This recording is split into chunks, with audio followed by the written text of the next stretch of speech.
आज की इस क्लास में हम लोग स्टडी करने जा रहे हैं preparation of aryl halides. Preparation of aryl halides और कुछ अल्काइल हैलाइड से भी रिलेटेड रिएक्शंस इसमें हम लोग पढ़ेंगे। इस रिएक्शंस और नेम रिएक्शंस की सीरीज़ को हमने 3 पार्ट में डिवाइड किया है, जिसका पार्ट 1, पार्ट 2, पार्ट 3 हम लोग एक एक करके उसको देखेंगे। तो सबसे पहले हम लोग एराइल हैलाइड के फॉर्मेशन पर डिस्कशन करते हैं। ठीक है, इससे पहले कि हम यहाँ डिस्कशन करें, थोड़ा सा देख लो कि एक्चुअली एराइल हैलाइड्स होते क्या हैं। देखिए, एराइल हैलाइड्स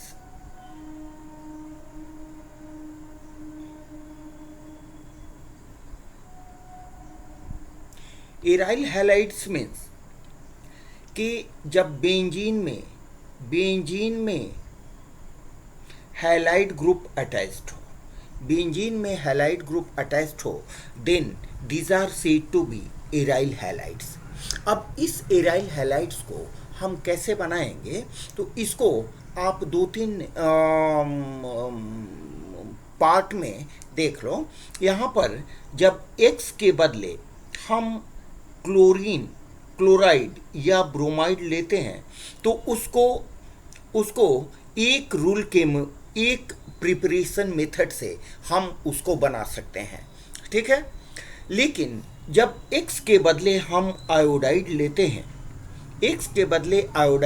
हैं, तो वो कुछ दूसरे मेथड से बनाए जा सकते हैं क्योंकि इस मेथड से कुछ एक्सेप्शनल कंडीशंस क्रिएट होते हैं। तो आइए देखते हैं। हम सबसे पहले देखते हैं कि एराइल क्लोराइड कैसे बनाएंगे। एराइल क्लोराइड हम कैसे बनाएंगे, इसको हम सबसे पहले देखते हैं। ठीक है, आइए देखिए, यहाँ हम क्या करेंगे, बेंजीन को लें।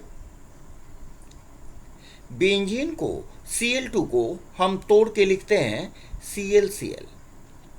ठीक है, इसको हम एनहाइड्रस FeCl3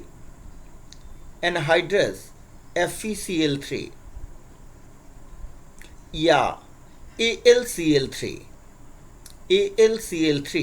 के प्रेजेंस में हम लोग जब रिएक्शन कराते हैं, इन डार्क सिचुएशन में हम रिएक्शन कराते हैं, तो क्या होता है, हमारा बनता है एराइल हैलाइड, और इसको आप कह सकते हैं फिनाइल क्लोराइड।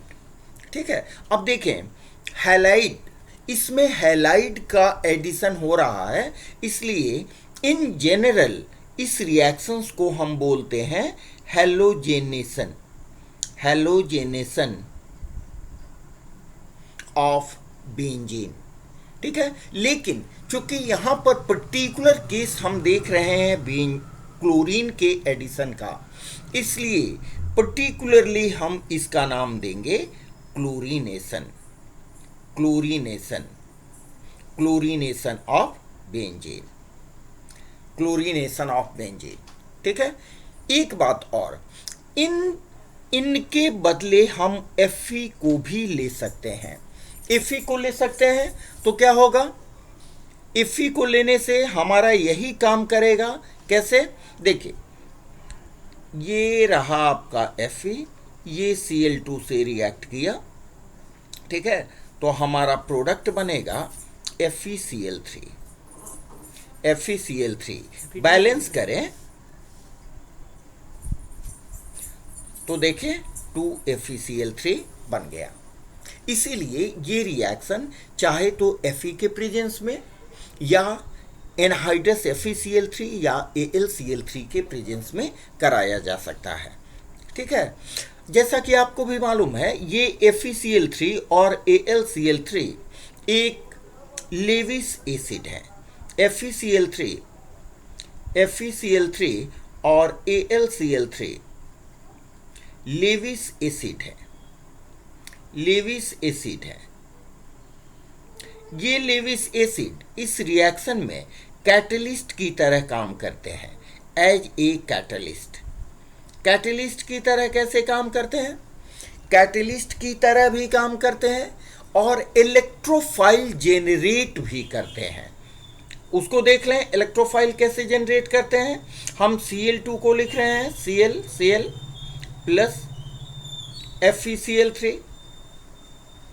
FeCl3। यहां पर हेट्रोलिटिक बॉन्ड ब्रेकिंग होता है। हेट्रोलिटिक बॉन्ड ब्रेकिंग से हमारा मिलता है Cl प्लस FeCl4 माइनस। इस तरह से आप देख रहे हो कि FeCl3 ही है जो यहाँ पर इलेक्ट्रोफाइल को जेनरेट कर रहा है। इसी के प्रेजेंस में, यही लेविस एसिड के प्रेजेंस में यहाँ पर देखिए इलेक्ट्रोफाइल का जेनरेशन हो रहा है। इलेक्ट्रोफाइल आप जानते हो, the positive charge when present on an atom is said to be electrophile, electron deficient species electrophile। तो इलेक्ट्रोफाइल जेनरेट कौन करते हैं रिएक्शन में? लेविस एसिड इलेक्ट्रोफाइल जेनरेट भी करते हैं और इस जेनरेटेड इलेक्ट्रोफाइल को बेंजीन तक पहुंचाने का काम, बेंजीन इलेक्ट्रोफाइल कैरियर का काम आप कह सकते हो। इलेक्ट्रोफाइल कैरियर का काम अर्थात इलेक्ट्रोफाइल को बेंजीन, इट इज बेंजीन, आप जानते हो, ये लिखने की बात नहीं है, बेंजीन तक पहुंचाने का काम भी करते हैं ये लेविस एसिड। ठीक है, चलिए अगर रिएक्शन में दूसरा कंडीशन देखें, अगर रिएक्शन में आपके सामने जो भी हैलाइड ग्रुप हो, हैलोजन अगर एक्सेस में है, तो इसमें देखें कि आपका पहले तो बन गया है इराइल हैलाइड पहले बन चुका है। ठीक है, इराइल हैलाइड बन चुका है। अभी भी एक्सेस में आपका Cl2 है, Cl2 इन एक्सेस। एक्सेस में Cl2 होने से क्या होगा? डाई क्लोरोबेंजीन का फॉर्मेशन होगा और चूंकि क्लोरीन ऑर्थो पारा डायरेक्टिंग है, इसलिए ऑर्थो पारा आइसोमर का फॉर्मेशन होगा। ये देखिए ऑर्थो पारा आइसोमर का फॉर्मेशन यहां हो रहा है। ये ऑर्थो आइसोमर हो गया और ये देखिए आपको पैरा आइसोमर हो गया। ठीक है, अब यहां पर it is para isomer. Para isomer means para dichlorobenzene, para isomer and it is ortho isomer. समझ रहे हैं बात? यहां पर एक सवाल आपको पूछा जाता है कि इन दोनों के बॉइलिंग पॉइंट में लार्जर डिफरेंस होता है और आप ये कह सकते हो कि इसका बॉइलिंग पॉइंट, पारा आइसोमर का बॉइलिंग पॉइंट अधिक होता है। इसको ऐसे लिख देते हैं हम, पारा आइसोमर का बॉइलिंग पॉइंट हाइयर होता है।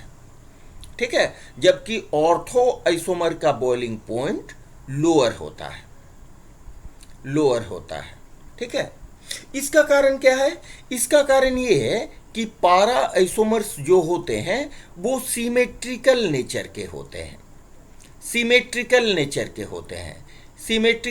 के होने के कारण ये इनके मॉलिक्यूल फिट हो जाते हैं, उनके स्ट्रक्चर में फिट हो जाते हैं, जिसके कारण उनके बीच जो वंडरवॉल्स फोर्सेस ऑफ अट्रैक्शन होते हैं वो अधिक हो जाते हैं और उनको तोड़ना अधिक होता है, जिसके कारण इनका बॉइलिंग पॉइंट अधिक होता है और इनका बॉइलिंग पॉइंट कम होता है। तो ये हमें सपोर्ट करता है किस मामले में? इस मामले में कि इनका बॉइलिंग पॉइंट अधिक और इसका ऑर्थो आइसोमर का बॉइलिंग पॉइंट कम होने से हमें आसानी होती है कि इन दोनों को हम आसानी से सेपरेट कर सकते हैं, easily separated. These can be easily separated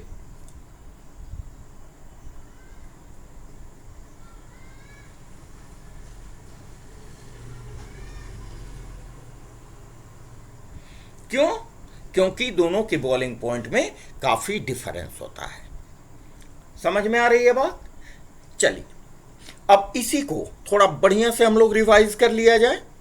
देखिए, the reaction of benzene and chlorine और ब्रोमीन, यहां पर क्लोरीन और ब्रोमीन को ही माने अल्काइल ब्रोमो और एराइल क्लोरो और एराइल ब्रोमो कंपाउंड को ही हम बनाने जा रहे हैं।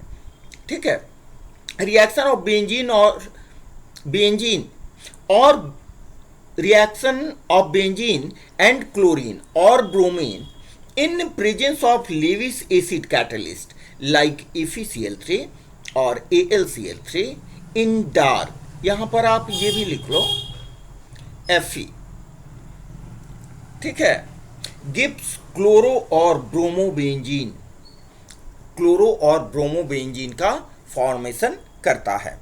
ठीक है, ये रिएक्शन इलेक्ट्रोफिलिक सब्स्टिट्यूशन रिएक्शन को फॉलो करता है, इलेक्ट्रोफिलिक सब्स्टिट्यूशन मैकेनिज्म को फॉलो करता है, क्योंकि यहां पर हमने देखा कि Cl प्लस जेनरेट होता है, इलेक्ट्रोफाइल जेनरेट होता है, इलेक्ट्रोफाइल इंटरमीडिएट जेनरेट होने के कारण ये इलेक्ट्रोफिलिक सब्स्टिट्यूशन मैकेनिज्म को फॉलो करता है। ठीक है, तो यहां पर आपका बेंजीन रहा, बेंजीन रिएक्शन किया Cl2 के साथ in presence of FeCl3 in dark Fe और AlCl3 टू गिव क्लोरोबेंजीन देता है। और अगर हमें ब्रोमोबेंजीन बनाना है तो हम क्या करेंगे, बेंजीन को ब्रोमीन के साथ रिएक्शन कराएंगे in presence of anhydrous FeBr3। ठीक है, इस प्रोसेस को इन जनरल हम कहते हैं हेलोजेनेशन ऑफ बेंजीन। और अगर पर्टिकुलर ब्रोमीन के केस में देखें तो it is said to be bromination of benzene to give bromobenzene. ठीक है, आप एग्जाम में केवल ये रिएक्शंस लिखो, लैंग्वेज आपको समझने के लिए मैं दे रहा हूं। ठीक है, अब देखें सेकेंड पॉइंट में, व्हेन Cl2 और Br2 are taken in excess में अगर लेते हैं तो हमें ऑर्थो एंड पारा डाइक्लोरोबेंजीन का फॉर्मेशन होता है। अगर ब्रोमीन प्रेजेंट रहे तो ब्रोमोबेंजीन का प्रोडक्शन होता है, ऑर्थो पारा ब्रोमोबेंजीन का फॉर्मेशन होगा। ठीक है, यहां पर जैसा कि हमने ऊपर भी डिस्कस कर दिया है। और इन दोनों के देखिए यहां, due two symmetrical nature of para-dichlorobenzene, its boiling point is higher than ortho-dichlorobenzene and hence this can easily be separated। और यही कारण है कि इन दोनों को हम आसानी से सेपरेट कर सकते हैं। नेक्स्ट पॉइंट में देखें, यहां हमने दिखा दिया है कि इलेक्ट्रोफाइल का जेनरेशन कैसे हो रहा है। इलेक्ट्रोफाइल का जेनरेशन हो रहा है आपको एनहाइड्रस FeCl3 के कारण। ठीक है, FeCl3 ही इन दोनों Cl के बीच के बॉन्ड को हेट्रोलाइटिक फ्यूजन करता है, जिससे हमारा Cl+ का जेनरेशन होता है। ठीक है, तो जितना Cl+ जेनरेट होगा उतना ही रेट ऑफ रिएक्शन बढ़ेगा। कहने का मतलब ये कि aryl chloride that means phenyl chloride का फॉर्मेशन उतना ही अधिक होता है। यही कारण है कि FeCl3 को हम कैटलिस्ट यहाँ कहने जा रहे हैं, एज ए कैटलिस्ट यूज होता है FeCl3। ठीक है, इसका मैकेनिज्म तो वैसे एग्जाम में पूछा नहीं जाता है। ठीक है, अगर मैकेनिज्म की बात होगी तो वो भी किसी लेक्चर में मैं आप लोगों को बता दूंगा। चलिए नेक्स्ट आए, अभी हमने क्लोरोबेंजीन और ब्रोमोबेंजीन को बनाया। ठीक है, लेकिन आप जानते हो कि हैलाइड फैमिली में आयोडीन ग्रुप भी प्रेजेंट होता है। आयोडीन ग्रुप भी प्रेजेंट होता है, लेकिन इस मेथड से हम आयोडोबेंजीन का फॉर्मेशन नहीं कर सकते हैं। इसका कारण क्या है? इसका कारण ये होता है कि जब बेंजीन को आयोडीन के साथ हम रिएक्ट कराते हैं तो ये रिएक्शन रिवर्सिबल होता है। ये रिएक्शन रिवर्सिबल होता है और इस रिएक्शन में फिनाइल आयोडाइड के अलावे हाइड्रोजन आयोडाइड का भी फॉर्मेशन होता है। आइए इसको देखते हैं। देखिए, ड्यू टू यहाँ iodobenzene is always prepared in presence of oxidizing agent like HNO3 और HiO3। Why? काफ़ी इंपॉर्टेंट रीजनिंग है। तो इसका कारण ये है कि जब बेंजीन को हम आयोडीन के साथ रिएक्शन कराते हैं तो फिनाइल आयोडोबेंजीन के साथ, दैट मीन्स फिनाइल आयोडाइड के साथ हाइड्रोजन आयोडाइड का भी फॉर्मेशन होता है। हाइड्रोजन आयोडाइड का भी फॉर्मेशन होता है। ठीक है, अब ये रिवर्सिबल होने के कारण ये पॉसिबिलिटी होती है कि आयोडोबेंजीन हाइड्रोजन आयोडाइड के साथ कंबाइन करके फिर बेंजीन और आयोडीन का फॉर्मेशन कर देगा। इसलिए जरूरी है कि हाइड्रोजन आयोडाइड को रिमूव कर लिया जाए बाय ऑक्सीडाइजिंग HI, और ये ऑक्सीडेशन की क्रिया कुछ ऑक्सीडाइजिंग एजेंट के प्रेजेंट में की जाती है। ऑक्सीडाइजिंग एजेंट के रूप में जनरली या तो हम नाइट्रिक एसिड को लेते हैं या आयोडिक एसिड को लेते हैं। तो इससे होता क्या है, देखिए आपको प्रोडक्ट में बना है HI, हम रिएक्शन में चाहे HNO3 या फिर HiO3 डाल देते हैं, जिससे क्या होता है HNO3 HI से रिएक्ट करके आयोडीन फॉर्म करता है, जिसके कारण यहाँ लेफ्ट साइड में रिएक्टेंट साइड में आयोडीन का कॉन्सेंट्रेशन बढ़ जाता है। ठीक है, जिसके कारण हमें सेटिस्फैक्ट्री अमाउंट में आयोडोबेंजीन का फॉर्मेशन हो जाता है। यही काम आयोडिक एसिड भी करता है। HI को ऑक्सीडाइज कर देता है आयोडीन में, HI को आयोडीन में ऑक्सीडाइज कर देता है। ठीक है, जिसके कारण HI आसानी से रिमूव हो जाता है। वेरी वेरी इंपॉर्टेंट क्वेश्चन, फिर से एक बार देख लें। बेंजीन आयोडीन से रिएक्ट करके आयोडोबेंजीन बनाता है, साथ में HI का फॉर्मेशन भी करता है, लेकिन रिवर्सिबल नेचर ऑफ रिएक्शन होने के कारण ये संभावना होती है कि जो आयोडोबेंजीन बना है वो HI के साथ फिर कंबाइन करके क्या बना देगा, बेंजीन और आयोडीन बना देगा। तो आपको आयोडोबेंजीन का प्रोडक्ट नहीं मिलेगा। इसलिए क्या हम करते हैं कि यहाँ से रिवर्स रिएक्शन की पॉसिबिलिटी को हटा देते हैं। कैसे? यहाँ से HI को हटाने का काम हम करते हैं। HI को हटाने का काम करते हैं। कैसे HI को हटाने का काम करेंगे? इसमें कोई ऑक्सीडाइजिंग एजेंट डाल देंगे, वो ऑक्सीडाइजिंग एजेंट इस HI को कन्वर्ट कर देगा आयोडीन में, तो हमारा आयोडीन का कॉन्सेंट्रेशन बढ़ जाएगा और सुटेबल अमाउंट में आयोडोबेंजीन का फॉर्मेशन हो जाता है। ठीक है, चलिए नेक्स्ट आते हैं diazotization of aniline. Very very important question. ठीक है, डाईएजोटाइजेशन का मतलब होता है कि एनिलीन ग्रुप का, एमिनो ग्रुप का N2Cl डायोजो ग्रुप में कन्वर्जन, एमिनो ग्रुप का डायोजो ग्रुप में conversion, that means amino group आपका हुआ NH2, इसका कन्वर्जन हम करते हैं N2+ ग्रुप में। ठीक है, इन प्रेजेंस ऑफ NaNO2 और 2HCl। और इसकी सबसे कैरेक्टरिस्टिक फीचर है कि जनरली रिएक्शंस हीट करके कराए जाते हैं, लेकिन ये रिएक्शन जो होता है आइस कूल टेम्परेचर पर होता है। अर्थात इस रिएक्शन का जो टेम्परेचर मेंटेन किया जाता है वो 273 से 278 kelvin, that means 0 to 5 degree centigrade. समझ में आ रही है बात? यहां देखें, when aniline is dissolved in dilute HCl with an aqueous solution of sodium nitrite NaNO2 at ice cooled temperature, that means 273 to 278 K temperature, it gives benzene diazonium chloride.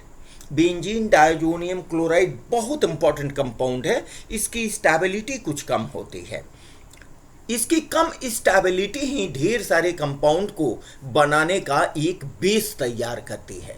ठीक है, तो ये आपस में रिएक्शन करके देखिए हुआ क्या इसमें। यहां पर एक नाइट्रोजन है, यहां पर एक नाइट्रोजन है, दोनों आपस में मिलके बनाए N2। यहां से एक Cl हमने लिया, Cl-। ठीक है, बाद बाकी यहां 2 हाइड्रोजन बचा, यहां पर भी 2 हाइड्रोजन बचा, 4 हाइड्रोजन। ठीक है, ऑक्सीजन 2 ठो है, 2H2O बना, और एक Cl देखिए आपका बच गया है, तो वो Na के साथ रिएक्ट करके NaCl का फॉर्मेशन करता है।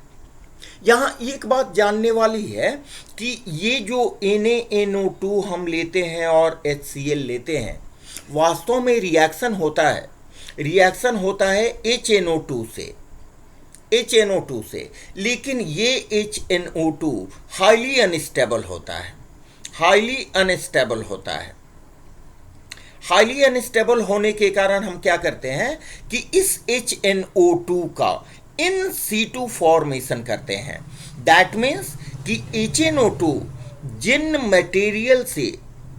रॉ मटेरियल से तैयार होता है, उन रॉ मटेरियल को हम एनिलीन के साथ यहां देखिए डाल देते हैं। दैट मीन्स NaNO2 और HCl को डायरेक्ट एनिलीन में डाल देते हैं, जिसके कारण NaNO2 और HCl आपस में कंबाइन करके HNO2 का फॉर्मेशन करते हैं, और यही HNO2 बेंजीन डायजोनियम क्लोराइड का फॉर्मेशन करता है। ठीक है, चलिए नेक्स्ट,